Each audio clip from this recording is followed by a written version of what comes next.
মজা মজা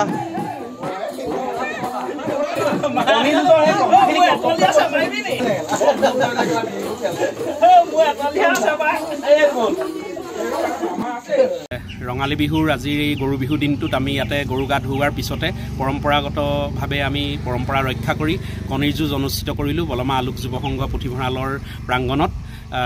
ইয়াতে 3-4খন গাঁও বলমাজান গোহাঁই গাঁও, বলমা লাহন গাঁও, টিপমীয়া গাঁও, মুঢ়াবস্তি, বুদুবাৰী আৰু এই কানুপুখুৰী অঞ্চল বা বলমা বৃহৎ বলমা অঞ্চলৰ যথেষ্ট যুৱক যুৱতী ইয়াতে গোট খালে। পৰম্পৰা ৰক্ষা কৰি একতাৰ এনাজৰীডাল আচলতে সুদৃঢ় কৰাৰ যিটো আমাৰ পৰিকল্পনা যথেষ্ট আমি আগৰ পৰা কাম কৰি আহিছোঁ বলমা আলোক যুৱ সংঘই। গতিকে আজি আমাৰ দিনটো যথেষ্ট ভাল লগা দিন। আমি এই পৰম্পৰাগত যি কণী যুঁজৰ মাধ্যমেৰে ভাতৃত্ববোধৰ এনাজৰীডাল সুদৃঢ় কৰাৰ ক্ষেত্ৰত আমি ভাবিছোঁ যে আজি আমি সফল হৈছোঁ। গতিকে কণী যুঁজৰ যি আগত আমি দেখিছিলোঁ আমাৰ বৰ্তাহঁতে দেউতাহঁতে বা বয়োজ্যেষ্ঠসকলে যুঁজায়, কণী যুঁজত কিছুমান ভাষা ব্যৱহাৰ হয় যে মূৰত মাথাত দুকোব, তলিত দুকোব বা থাকে মানে যুঁজাম বুলি কয়।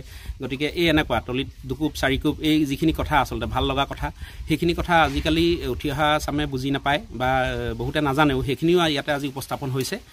মূল কথা হ'ল আমাৰ এই আমি যি অনুষ্ঠানটো আজি আয়োজন কৰিলোঁ বলমা আলোক যুৱ সংঘই, এই অনুষ্ঠানৰ মূল কথাটো হ'ল যে ভাতৃত্ববোধৰ এনাজৰীডাল বিহুৰ মাধ্যমেৰে গৰু বিহুৰ মাধ্যমেৰে কণী যুঁজৰ মাধ্যমেৰে সুদৃঢ় কৰে। আমাৰ এই